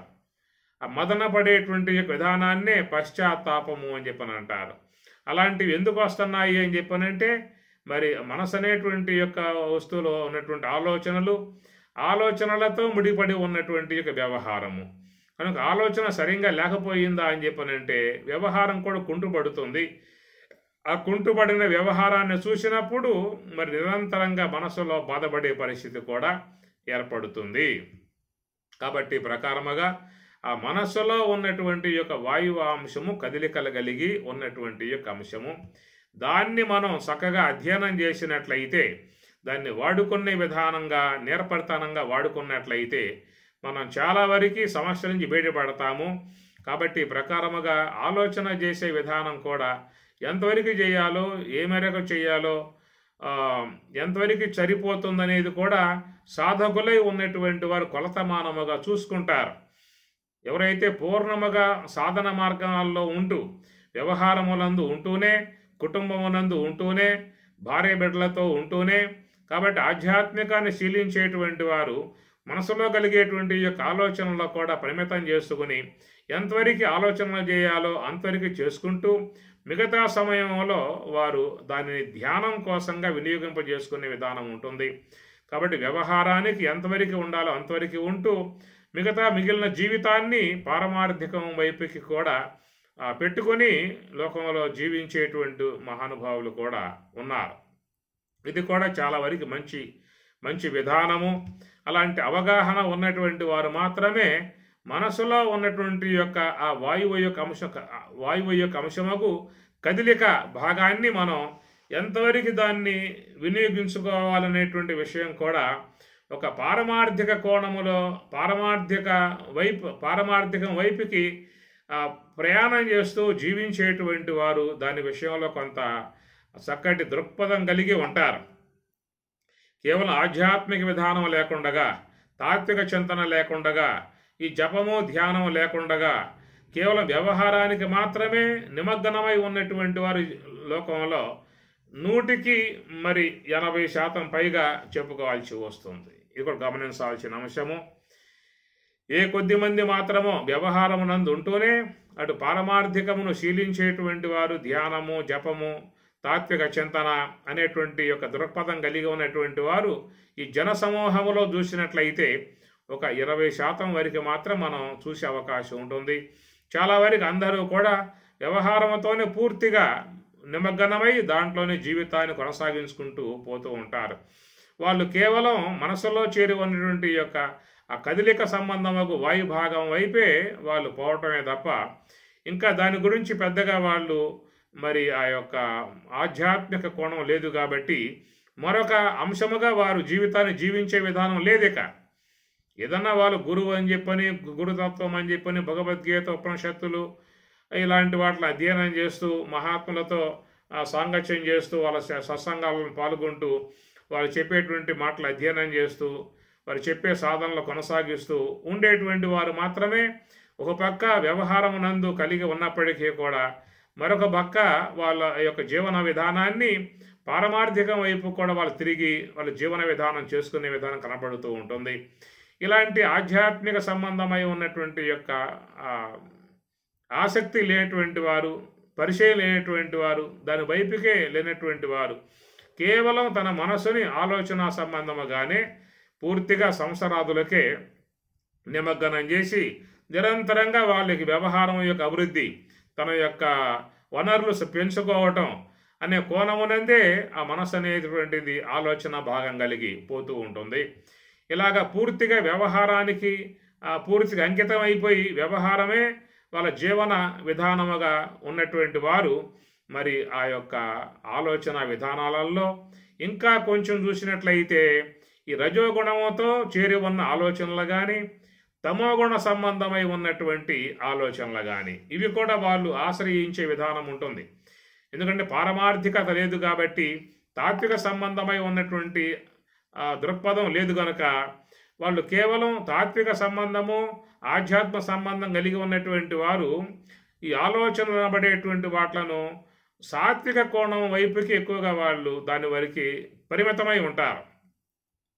సాత్విక సంబంధమై ఉన్నటువంటి యొక్క ఆలోచనలు వాటికి పరిమితమై ఉంటారు. రజో సంబంధము తమో సంబంధమై ఉన్న ఆలోచనలు వాటి సంబంధ క్రియలు అనేటువంటి వాట్ల జోలికి సాధారణంగా వాళ్ళు పోయే విధానం చేయరు. ఎందుకంటే రజో సంబంధమై ఉన్న ఆలోచనలు తమో గుణ సంబంధమై ఉన్న ఆలోచనలు ఇవన్నీ కొంచెం హింసారూపము, దారుణము, మోసము, ఇతరులని వంచటము, ఇతరులను దగాపరచటము. ఎందుకంటే తన బాగు మాత్రమే చూసుకునే విధానం ఉంటుంది కాబట్టి వాడు అవన్నీ కూడా చేసే విధానం ఉంటుంది. కాబట్టి వాళ్ళకి ఏంటంటే ఆధ్యాత్మికత లేకపోవటం వల్ల ఈ పాప భీతి అనేది కూడా వాళ్ళల్లో అంతగా చేరి ఉండదు. రెండవది నాస్తిక సంబంధమై ఉన్నటువంటి కొంత వ్యక్తిత్వం కూడా పనిచేస్తూ ఉంటుంది. ఎందుకంటే వాళ్ళు కేవలం ఈ యొక్క వ్యవహారంతో ముడిపడి ఉన్నారు కాబట్టి ఇక వాళ్ళకి దేవుడు, పుణ్యము, పాపము, బ్రహ్మము, మోక్షము ఇవన్నీ కూడా వాళ్ళు చేరి ఉన్న అంశాలు కాదు కాబట్టి వాటి విషయం మీద వాళ్ళకి ఎలాంటి యొక్క స్పృహ లేదు కనుక వ్యవహారానికి మాత్రమే పూర్తిగా వాళ్ళ అంకితమై ఉండడం కారణముగా వాళ్ళ వ్యవహారానికి ఇటు సాత్వికము అనేటువంటి సంబంధమై ఉన్న ఆలోచన భాగం కంటే కూడా రాజసికము, తామసిక సంబంధమై ఉన్నటువంటి ఆలోచన భాగాలను కూడా వాళ్ళు ప్రవేశింపజేసి కొంత వ్యవహారము దారుణముగా, ఇంకా మోసపూరితముగా, దగాపూరితముగా, ఇంకా వాళ్ళు ఏవైనా పర్వాలేదు మనం బాగుంటే చాలు, మనకి ఏదన్నా కలిసి వస్తే చాలు అనే దృక్పథంగా వ్యక్తిత్వాలు కూడా పనిచేసే విధానం ఉంటుంది. కాబట్టి ఇలాంటి ఈ జీవన విధానం కొనసాగించేటువంటి వారు పూర్తిగా మనస్సు యొక్క ఆలోచనల భాగాలకే నిమగ్నమవుతారు. దానికి సాత్విక అంశాన్ని తోడు చేసుకోవటం కంటే వాళ్ళు ఎక్కువగా, ఎందుకంటే సాత్విక అంశం తోడు చేసుకుంటే అక్కడ న్యాయము, ధర్మము, ఇతరులు బాధపడతారేమో, ఇతరులు ఏమన్నా మనసు నొచ్చుకుంటారేమో, ఇతరులు బాధపడితే పాప విధానంగా మనకు వచ్చే విధానం ఉంటుంది. ఇలాంటివన్నీ కూడా కొంత వ్యక్తి చూసే అవకాశం ఉంటుంది. ఎందుకంటే ఈ సాత్వికం అనేటువంటిది చాలా సున్నితముగా ఉండే అంశము కాబట్టి. సత్వాత్ సంజాయతే జ్ఞానం అని పరమాత్మ చెబుతున్నటువంటి మాట. సత్వాత్ సంజాయతే జ్ఞానం. కాబట్టి సాత్వికం వల్ల జ్ఞానం కలిగే విధానం ఏర్పడుతుంది. సాత్వికంలో కొన్ని సద్లక్షణాలు ఉంటాయి. ఇతరులను గౌరవించటం, ఇతరులను ప్రేమించటం, ఇతరుల బాధపడుతూ ఉంటే చూడలేకపోవటం, ఇతరులకు హింసపడుతూ ఉంటే కూడా జాలిపడే విధానాలు, ఇత్యాది అన్నీ కూడా సాత్వికంలో చేరి ఉన్నటువంటివి కాబట్టి అలాంటి ఆ సాత్వికాన్ని వీళ్ళు పూర్తిగా చాలా వరకు దూరంగా పెట్టేస్తారు. కేవలం నేను బాగుంటే చాలు, నా కుటుంబం బాగుంటే చాలు, అని అభివృద్ధి అయితే చాలు, అభివృద్ధి కావటానికి తన యొక్క సొసైటీలో స్థిరపడటానికి ఉన్న విధానంగా ఆ కోణంలో ప్రయాణం చేసే వాళ్ళు కాబట్టి వాళ్ళు సాత్విక సంబంధమై ఉన్న గుణాలు, సాత్విక సంబంధమై ఉన్న ఆలోచనలు తీసుకోవటం కంటే ఎక్కువగా రాజసిక సంబంధమై ఉన్న ఆలోచనలు లేదా తామసిక సంబంధమై ఉన్న ఆలోచనలు ఇలాంటివి ఎక్కువ శాతంగా వాళ్ళు తీసుకుని కేవలం వాళ్ళు భౌతికంగా ఎదగాలి అనేటువంటి దృక్పథం ఉన్నటువంటి వారు, ఆధ్యాత్మికంగా ఎదగాలి అన్న దృక్పథం ఉన్నటువంటి వాడు ఎక్కువగా రజస్సు తమస్ సంబంధమై ఉన్న ఆలోచన భాగం కంటే సాత్వికమై ఉన్నటువంటి యొక్క ఆ భాగాన్ని ఎక్కువగా వాడు తీసుకుంటాడు. ఎందుకంటే వాడు కోరుకునేది మనం పారమార్థికం ఎదగాలి, తాత్వికం ఎదగాలి, భగవత్ సంబంధం ఎదగాలి అన్నటువంటి దృక్పథం ఉన్నది కాబట్టి అతడు ఈ రజస్సు తమస్సు సంబంధమై ఉన్నటువంటి ఆలోచన భాగాల కంటే సాత్విక సంబంధమై ఉన్న దయాది గుణాలు కలిగి ప్రవర్తించే విధానం కలుగుతుంది. కాబట్టి ప్రకారముగా ఇట్లాగా తాత్వికముతో సంబంధం పడి వ్యవహారంలో జీవించేటువంటి వాళ్ళు చాలా తక్కువ మందిగా చెప్పుకున్నాము. కేవలం వ్యవహారమునందే పూర్తిగా నిమగ్నమై తన అభివృద్ధినే ప్రధానముగా భావించుకొని, తన యొక్క ఉన్నతిని ప్రధానముగా భావించుకొని మరి నడిచేటువంటి వారు ఎక్కువ శాతం మనస్సులో ఉన్న ఆలోచనలో కూడా రజస్సుతో రంగరించి, తమస్సుతో రంగరించి తమ వ్యవహారాలు సాగే అవకాశం ఉంటుంది. ప్రధానం మనం చెప్పుకునే అంశం ఏంటంటే మనస్సులో చేరి ఉన్నటువంటి భాగం వాయు భాగము. ఆ వాయు కదలికల యొక్క భాగముగా ఉన్నది. ఆ కదలికలే సంకల్పాలు అన్నమాట. ఆ కదలికలే సంకల్పాలు. కాబట్టి ఆ సంకల్పాలకు తోడయ్యేటువంటి విధానంగా వెనకాల సంస్కారాలు చెప్పుకున్నాం మనం. కాబట్టి ఈ ప్రకారముగా వ్యవహారము సిద్ధించాలి అని చెప్పనంటే సంకల్పం లేకుండా సిద్ధించే అవకాశం లేదు. కాబట్టి ఈ విషయం మీద మీరు కూడా తర్కించుకోవచ్చు. సంకల్పాలు లేకుండా వ్యవహారం సిద్ధించదా అని ప్రశ్న వేసుకోండి, కాగితం మీద రాసుకోండి. వీళ్ళు ఏ సంకల్పం లేకుండా వ్యవహారం సిద్ధించే విధానంగా అవుతుందేమో తర్వాత మనం దాని విషయం మీద మాట్లాడుకోవచ్చు. కాబట్టి వ్యవహారం అనబడేది అంతా కూడా సంకల్ప పరంపరలతో చేరి ఉన్నటువంటి యొక్క అంశము అని చెప్పేసి అని, అలాంటి ఆ సంకల్ప భాగాన్ని మరి ఆధ్యాత్మిక కోణములో జీవనం చేసుకుంటూ ఉండేటువంటి వాడి వ్యవహారం సాత్విక విధానం ఎక్కువ శాతం కలిగి వాళ్ళు నడుచుకునే విధానం ఉంటుంది. ఆధ్యాత్మిక విధానంగా ఆలోచన లేకుండా ఆధ్యాత్మిక జీవన విధానం మీద అపేక్ష లేకుండా ఉన్నటువంటి వారు సాత్వికమున కంటే ఎక్కువగా రజస్సు తమస్సులకి ప్రాధాన్యత ఇచ్చి వాళ్ళు ఆలోచించే విధానం ఉంటుంది. కాబట్టి ఇక్కడ ఆలోచనలు అనేటువంటివి ఈ వ్యవహారముతో ముడిపడి ఉండే విధానము. ఆ చేసేటువంటి యొక్క ఆలోచనలో కూడా మరి రజస్సు తమస్సులతో ముడిపడి చేసే వ్యవహారం ద్వారా ఎక్కువ దోషాలు ఆ జీవుడు పొందే విధానం ఉంటుంది. ఎందుకంటే తన అభివృద్ధి, తన యొక్క ఉన్నతి అనే విధానాలలో మరి యొక్క పాపపుణ్యాలు లెక్క పెట్టకుండా భగవత్ తత్వం యొక్క వైపు మనసు లేదు. కాబట్టి ఇక వాళ్ళు ఈ భౌతిక అభివృద్ధిని అపేక్షించి చేసే కార్యాల ద్వారా ఎక్కువగా వారు ఈ యొక్క పాప సంబంధమై ఉన్న సంస్కారాలు కూడా ఎక్కువ శాతం వాళ్ళు ఆర్జించుకోవడం కూడా జరుగుతుంది అనేటువంటి విషయము.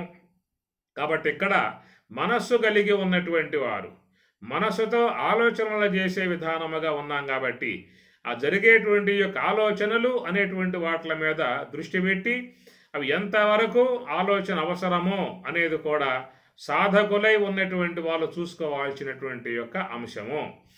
కేవలం ఆధ్యాత్మిక సాధన కానీ, తాత్విక చింతన కానీ, భగవద్భక్తి కానీ ఇవేవీ లేకుండా ఉన్నటువంటి వాడు ఇక ఆలోచనల గురించి వాడేం ఆలోచించడేక ఆ వచ్చిన ఆలోచనని తన యొక్క అభివృద్ధి వైపుకే పట్టం కట్టుకునే ఉద్దేశము.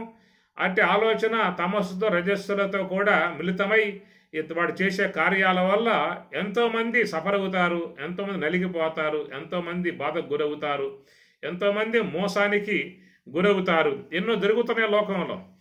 ఇవన్నీ ఏమిటంటే వాటిలో ఆధ్యాత్మికత లేదు కాబట్టి కేవలం భౌతికానికి మాత్రమే జీవితం అంకితం చేసి ఉన్న వ్యక్తి కాబట్టి వాడు అట్లాగే ప్రవర్తించే విధానం ఉంటుంది. కానీ ఆధ్యాత్మిక కోణంలో జీవనం కలిగి ఉన్నటువంటి వారిలో ముఖ్యంగా మరి సాత్విక భాగం ఎక్కువగా మరి కలిగి ఉండాలి.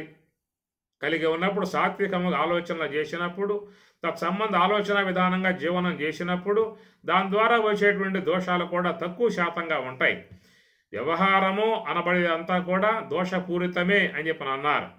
మన పరమాత్మ కూడా భగవద్గీత 18వ అధ్యాయంలో సందర్భంలో చెబుతూ మరి ఎట్లయితే అగ్ని ధూమరహితముగా లేదో అట్లా కర్మలు కూడా దోషరహితముగా లేవనే మాట పరమాత్మ వాడతాడు. ఎలాంటి కర్మైనా కానీ ఏదో కొంత దోషం అనేటువంటిది ఉంటుందన్నమాట. తడిసిన కట్టెల నుంచి అగ్ని అనేటువంటిది కేవలం అగ్ని చాలా తక్కువ శాతంగా ఉంటుంది, ధూమం ఎక్కువ శాతంగా ఉంటుంది. బాగా ఎండి ఉన్నటువంటి కట్టెల ద్వారా ఎండి ఉన్నటువంటి గడ్డి నుంచి వచ్చేటువంటి యొక్క అగ్ని దేదీప్యమానముగా అది మండుతూ ఉంటుంది. కాబట్టి మంట ఎక్కువ శాతం ఉంటుంది, పొగ తక్కువ శాతంగా ఉంటుంది. తడిసి ఉన్న కట్లయితేనేమో మంట తక్కువ శాతం ఉంటుంది, పొగ ఎక్కువ శాతం ఉంటుంది.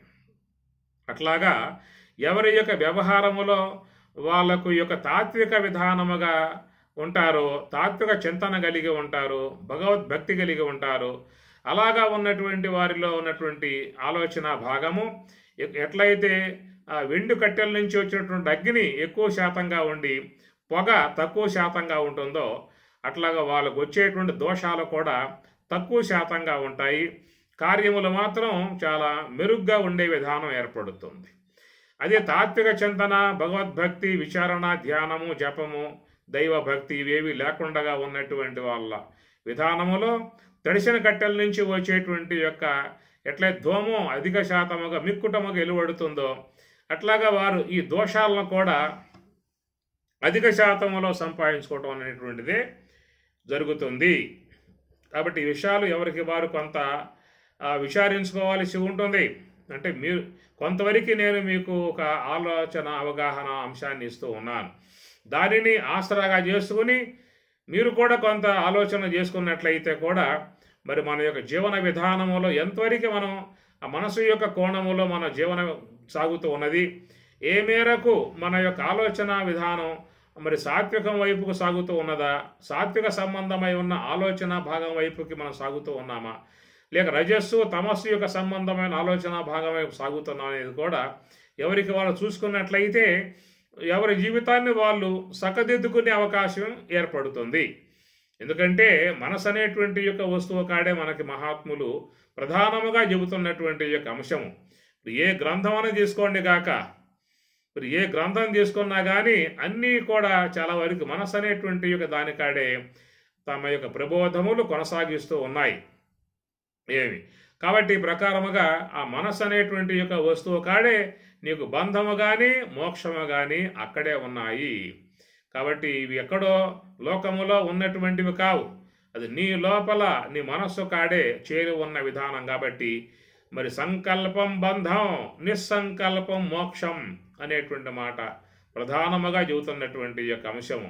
మన ఏవ మనుష్యానాం కారణం బంధమోక్షయోహో బంధాయ విషయాసక్తః ముక్త్యై నిర్విషయం స్మృతం. మన ఏవ మనుష్యానాం కారణం బంధమోక్షయోహో అనే మాట కూడా చెబుతోంది అమృత బిందోపనిషత్తు. మనస్సే బంధము, మనస్సే మోక్షము అని చెప్పి అనేటువంటి మాట. కాబట్టి ఏ యొక్క భాగము నుంచి మనకి బంధము, ఏ యొక్క భాగము నుంచి మోక్షం అనేటువంటిది మనం చూడాల్సి ఉంటుంది.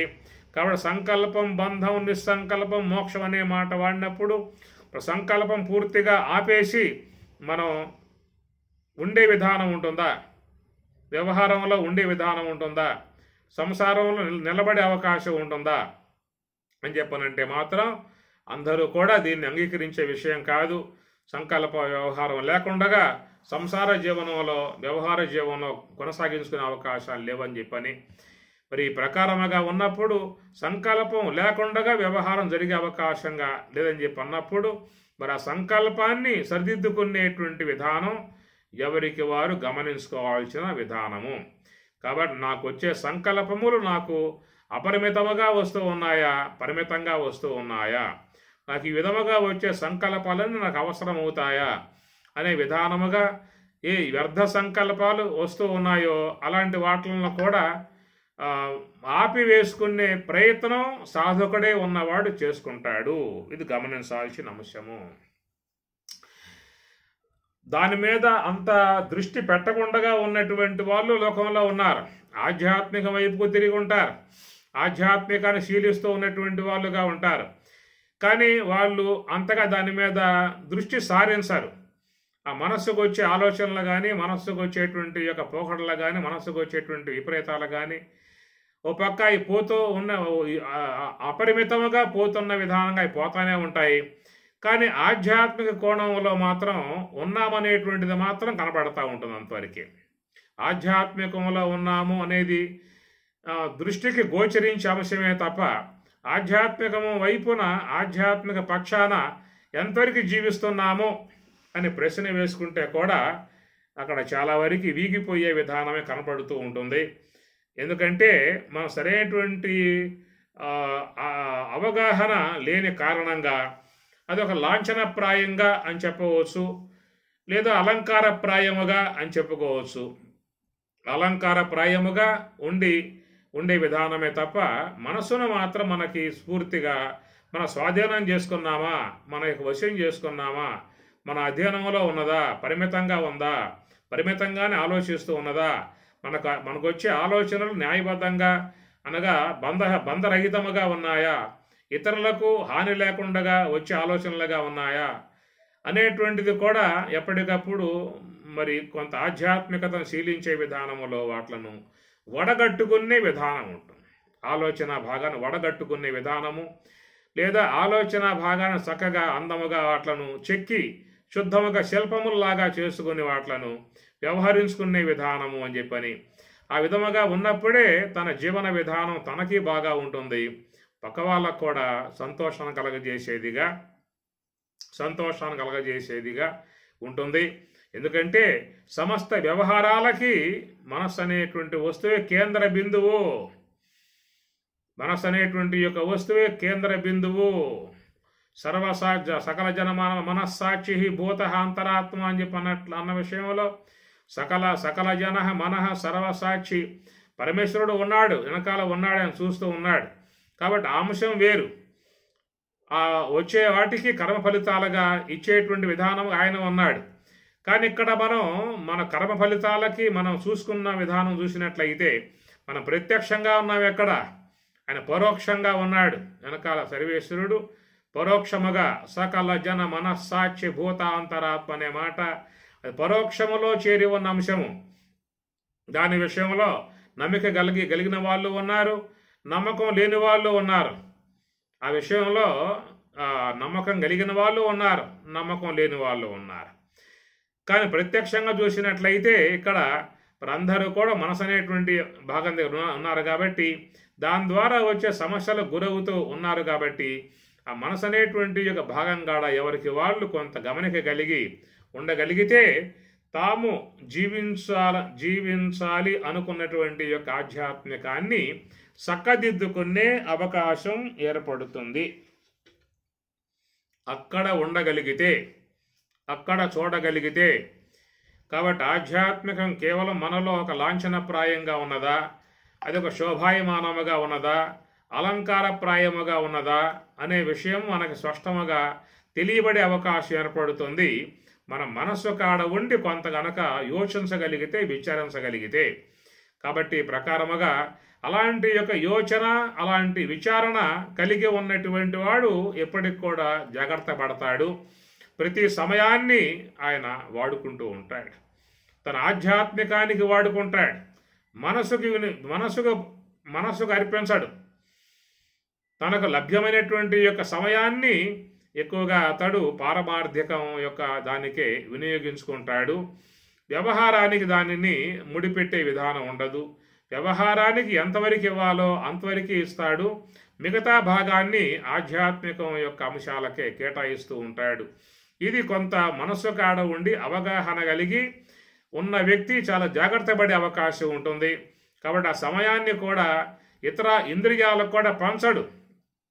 నేత్రేంద్రియాలు ఉన్నాయి, రెడీగా ఉన్నాయి. అంటే శ్రోత్రేంద్రియాలు ఉన్నాయి, ఎవరు చిక్కుతారా, ఎవరేం చెబుతారా ఇందామనే ఉద్దేశంతో రెడీగా ఉన్నాయి. అట్లా వాగేంద్రియాలు ఉన్నాయి, ఎవరు చిక్కుతారా, ఎవరు దొరుకుతారా, వాళ్ళతో ఏం మాట్లాడదామా అని చెప్పి రెడీగా ఉన్నాయి. కాబట్టి ప్రకారంగా ఉన్నటువంటి యొక్క వాట్ల అపేక్షలను తీర్చడానికే మనం ఎక్కువగా వాట్లను అనుసరించి మన కాలాన్ని వాటికి అర్పిస్తూ ఉన్నాము. ఏమైనా వింటూ ఉన్నారా, గమనున్నారా? కాబట్టి మనసు అనేటువంటి యొక్క అంశము కాడ ప్రతి ఒక్కరూ కూడా కొంత విచారించుకోవాల్సి ఉంటుంది. లేనట్లయితే వాళ్ళ జీవితంలో ఆధ్యాత్మిక లాంఛనప్రాయముగా, అలంకారప్రాయముగా ఉంటుంది తప్ప వాళ్ళ జీవితానికి ఆధ్యాత్మికం శోభ ఇవ్వదు. దానివల్ల ఏం ప్రయోజనం పొందే అవకాశాలు లేవు. నామమాత్రముగా ఆధ్యాత్మికం ఉన్నామనేటువంటి మాటే తప్ప అది ఆధ్యాత్మికం యొక్క దాన్ని మనం జీవితంలో పూర్తిగా ఆస్వాదించడానికి అవకాశం మాత్రం ఏమీ కూడా ఉండదు. ఎందుకంటే మనం ఎక్కడ ఉండి చూడాలో అక్కడ మనం ఉండి చూస్తాం లేదు. కేవలం మనం ఈ మార్గంలో పోతూ ఉన్నాము, ఆధ్యాత్మిక మార్గంలో పోతున్నాం అనేటువంటి మాట మాత్రమే కానీ దాన్ని పూర్తిగా యోచించడానికి యోగ్యముగా ఉన్నటువంటి స్థానం మనస్సు. కాబట్టి ఆ మనసు అనేటువంటి యొక్క అంశము కాడే ఈ వాయువాంశ కదలిక చేరి ఉన్నది కనుక అది చేసేటువంటి యొక్క ఆలోచనలను మనం కొంతవరకు వడగట్టగలిగితేనే మన జీవితాన్ని మనం కొంతవరకు సర్దుబాటు చేసుకునే అవకాశము ఏర్పడుతుంది. కనుక ఈ ప్రకారముగా సంకల్పం బంధం, నిస్సంకల్పం మోక్షం అనే విషయం చూసినట్లయితే మరి ఈ సంకల్పం బంధం అన్నటువంటి వాటి కాడ ఏంటంటే మన యొక్క ఆధ్యాత్మిక జీవనం అనేటువంటిది గొడ్డలి పెట్టులాగా ఈ మనస్సు యొక్క ప్రవృత్తి వల్ల అది తెగవేయబడుతుందన్నమాట. కాబట్టి ప్రకారముగా సంకల్పం బంధం అనేటువంటి యొక్క మాట కాడ మరి సంకల్పం లేకుండా వ్యవహారం చేసే అవకాశం లేదు. మన వ్యవహారాన్ని పూర్తిగా వదిలి దూరంగా పోయే అవకాశం ఉన్నదా? అది లేదు. అంత విధానం రాగలిగిన వాడు ఆ విషయం వేరు. కాబట్టి అది వాడికి మాత్రమే చెల్లుబాటు అయ్యే విధానం ఉంటుంది. ఏ యొక్క రమణ భగవానుడో లేదా ఈ వివేకానందుడో మరి పరమహంసో సదాశివ బ్రహ్మేంద్ర స్వాములో ఇట్లాగా చూసుకున్నట్లయితే మనకు వేళ్ల మీద లెక్క పెట్టుకునే విధానం కనబడుతుంది. కాబట్టి వాళ్ళు పూర్తిగా మరి ఆ యొక్క వ్యవహారం నుండి పూర్తిగా విడబడి ఉన్నటువంటి వాళ్ళ విధానంలో సాగుతున్న అంశం అది.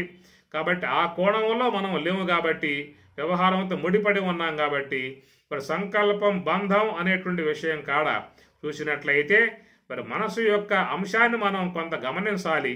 మనసు కాడ కొంత మనం దృష్టి సారించాల్సి ఉంటుంది. మన యొక్క దృష్టి అంతా కూడా బయట ఉన్నటువంటి విషయాల మీద ఉంటుంది. ముఖ్యంగా అనగా బయట చూసేటువంటి విషయాల మీద ఎక్కువగా పెడతాం, వినేటువంటి యొక్క శబ్దాల మీద ఎక్కువగా పెడతాం, తినే పదార్థాల మీద ఎక్కువ పెడతాం. ఇట్లా శబ్ద స్పర్శ రూప రస గంధ అనేటువంటి యొక్క వాటి మీదే మన దృష్టి ఎక్కువగా సారింపబడి ఉన్నది. కానీ మనస్సు కాడ జరిగేటువంటి యొక్క ఆలోచన అనేటువంటి యొక్క అంశము కాడ ఎవరో కూడా ఆడ కూర్చోవటం లేదు. అక్కడ ఉండి దాన్ని ఆ గమనిక కలిగి ఉన్న విధానాలు తక్కువగా ఉన్నాయి. కాబట్టి ఆ ప్రకారముగా సంకల్పం బంధం అని చెప్పి అన్నప్పుడు సంకల్పం లేకుండా వ్యవహారం లేదయా, సంకల్పాలు తప్పనిసరిగా చేసుకోవాల్సి ఉంటుంది అన్న కోణములో చేసుకున్నప్పటికీ కూడా తన యొక్క సంకల్ప విధానములు సాత్విక కోణములో ఉండగలిగితే కొంతవరకు మనం మరి ఈ దోషాల నుంచి బయటపడే అవకాశం ఏర్పడుతుంది. సాత్విక సంబంధ అంశం అనగదొక్కి రజస్సు తమస్సునబడేటువంటి ప్రధానముగా వచ్చి ఆలోచనల కాడ కూర్చున్నట్లయితే మాత్రం మనం చేసే పనులు కూడా దారుణంగా ఉంటాయి. తర్వాత వచ్చే దోషాలు కూడా ఎక్కువగా మిక్కుటముగా ఆర్జించుకునే విధానం కూడా ఏర్పడుతుంది. ఇక రాబోయే జన్మలకు ఎక్కువగా పెట్టుబడి జాతాన్ని కూడా పెంపొందింప చేసుకునేటువంటిది కూడా మన జీవన విధానం ఆ వైపుకి ఎక్కువగా సాగే విధానం. అనగా రాబోయే జన్మలకు కావాల్సిన సమాచారం సంపాదించుకునేటువంటి వాళ్ళముగా అయ్యాము అన్నటువంటి అంశం ఇది. ఎవరైతే మనసు అనేటువంటి యొక్క అంశము కాడ సాత్విక అంశం ఎక్కువగా వినియోగింపజేసుకొని ఆలోచన చేసుకుని సాత్విక విధానం నడుచుకునే విధానంగా చేసుకున్నట్లయితే చాలా వరకు కొంత మనం ప్రమాదం యొక్క స్థాయి నుంచి బయటపడేటువంటి వాళ్ళం అవుతాం. రాజసిక తామసిక సంబంధమై ఉన్న కోణం నుంచి కనుక ఆలోచనలు సాగుతూ అలాంటి విధాయకాలుగా క్రియలు కూడా సాగినట్లయితే ఇక రాబోయే జన్మలకు ఎక్కువగా మనం సమాచారాన్ని సమకూర్చుకున్నటువంటి వాళ్ళము అయ్యే విధానం ఏర్పడుతుంది. కాబట్టి దాని కాడ ఇక్కడ శంకరాచార్యుల వారు కూడా సకల జనానాం మనః సాక్షి అంతరాత్మ భూతానాం అంతరాత్మ భూతానాం సమస్త భూతములు జనానాం సమస్త జనుల యొక్క మనస్సాక్షి. కాబట్టి మనస్సాక్షిగా ఉన్న విధానంగా చెప్పేటువంటి మాట ఇది విశ్వాస కోణములో చేరి ఉన్న అంశం ఇది. దీన్ని విశ్వసించినటువంటి వాళ్ళు ఉన్నారు, దీని ఏంది విశ్వాసం లేకుండా ఉండి వ్యవహారం చేసేటువంటి వాళ్ళు ఉన్నారు. కాబట్టి లోపల అంతరాత్మగా సర్వేశ్వరుడు ఉన్నాడు అనేటువంటి భావనతో ఉన్నటువంటి వారై తమ క్రియలను కొనసాగించుకునేటువంటి వాళ్ళు ఉన్నారు. రెండవది ఆధ్యాత్మిక జీవనం చేసుకునేటువంటి వారు తమ ఆధ్యాత్మిక జీవనానికి విఘాతముగా కలగజేసేటువంటి యొక్క అంశముల నుంచి బయటపడటానికి మనస్సు కాడ కొంత అవగాహనతో వచ్చే ఆలోచనలను పరిమితం చేసుకుంటూ ఆలోచనలకు కూడా రజస్సు తమస్సులు జోడించకుండా ఎక్కువ శాతం సాత్వికమును జోడించి కార్యములు చేసుకునేటువంటి వారు తమ యొక్క ఆధ్యాత్మిక జీవనానికి ఇబ్బంది లేకుండా ఉండే విధానం ఏర్పడుతుంది. ఆ తర్వాత తాము చేసేటువంటి యొక్క యోగ సాధన కూడా మంచిగా కొనసాగే అవకాశం ఏర్పడుతుంది. అలాగా ఉన్నటువంటి వారు ఎక్కడ కూర్చున్నా కానీ ధ్యానం ఎమ్మటే వస్తుందో వాళ్ళకి ఎక్కడైనా కూర్చోవచ్చు, వాళ్ళు ధ్యానం చక్కగా వచ్చే విధానం ఉంటుంది. కానీ రజస్సు తమస్సులు జోడించి ఆలోచనలు చేస్తూ వ్యవహారం చేసేటువంటి వారు ఈ ధ్యానం అనేటువంటి యొక్క అంశాలని పూర్తిగా వాళ్ళు కుంటుపడే పరిస్థితి ఏర్పడుతుంది. ఇక వాళ్ళు ధ్యానంలో కూర్చున్నా కానీ ఈ రజోగుణం యొక్క వ్యవహారం ఎక్కువ ఉంది కాబట్టి ఎక్కువ ఆలోచనలు రావటము, ఈ తమోగుణ ఆలోచన వ్యవహారం ఉంది కాబట్టి నిద్ర రావటము ఎక్కువ జరుగుతూ ఉంటుంది. చూడండి, గమనించండి, ఎక్కువ శాతంగా ధ్యానం చేసేటువంటి వాళ్ళల్లో ఆలోచన సంబంధ ప్రక్రియ రజస్సు ప్రక్రియ కొనసాగుతుంది. తామసిక సంబంధమై ఉన్న నిద్రా కోణమే కొనసాగుతుంది. కాబట్టి ఇవన్నీ కూడా తప్పిదములు. మనం అవగాహన లేకుండా, మనసు అనేటువంటి యొక్క వస్తువు కాడ అవగాహన లేకుండా చేస్తున్నటువంటి వ్యవహారానికి మన ఆధ్యాత్మిక అంశము ఎంతగా కుంటుపడుతుందో అనేటువంటి యొక్క అంశాన్ని కూడా మనం అది గమనిస్తే తప్ప కనపడేటువంటి అంశము కాదు. మనకేంటంటే బయట ఉన్నాయి, పంచభూతాల్లో ఉన్నాయి, శబ్దాలు ప్రత్యక్షం కనబడుతూ ఉన్నాయి, దృశ్యాలు ప్రత్యక్షంగా గోచరం పడుతూ ఉన్నాయి. కాబట్టి ఇట్లాగా మన బయట కనబడేటువంటి యొక్క వాటి కాడే మనం ఆ గమనికగా చూసుకుంటున్నామే తప్ప మనసు అనేటువంటి యొక్క అంశము కాడ దాని అంతగా దృష్టి సారించి చూస్తున్నటువంటి విధానం కాదు. కానీ దృష్టి సారించి చూస్తున్నాడు అనే మాట శంకరాచార్యుల వారు సకల జనానాం భూతానాం ఈశః అంతరాత్మ అని చెప్పని, చూసేవాడు ఉన్నాడు, నువ్వు చూడకపోయినా, నువ్వు గమనికలో నువ్వు చేయకపోయినా అన్ని చూసేవాడు ఉన్నాడు. ఆ చూసేవాడి విధానం నుంచి నువ్వు నీ పొరపాట్లు ఏవైతే ఉన్నాయో ఆ పొరపాట్లకు ఫలితముగా రాబోయే జన్మలలో ఫలితములు ప్రసాదించేదిగా ఈశ్వరుడు ఉన్నాడు అనేటువంటి యొక్క మాట. కాబట్టి ఈ ప్రకారముగా ఆ సర్వేశ్వరుడు లోపల ఉన్న అంశం అది ఒక పరోక్ష అంశమైతే, మన ప్రత్యక్ష అంశముగా ఉన్నటువంటి మనస్సు కాడ ఆధ్యాత్మిక జీవనాన్ని జీవించే ఉద్దేశముతో, తాత్విక ప్రయోజనాన్ని పొందే ఉద్దేశముతో ఉన్నటువంటి వారు మనస్సు యొక్క అంశాన్ని గురించి కొంత అధ్యయనం చేసుకుంటూ, దాని యొక్క పోకడలను గమనించుకుంటూ, దాని యొక్క విధానాలను సకదిద్దుకుంటూ, దాన్ని ఆధ్యాత్మిక వాతావరణంలో వచ్చే విధానంగా చేసుకుంటూ ప్రయాణం చేసేటువంటి సాధకులు లోకంలో ఉన్నారు.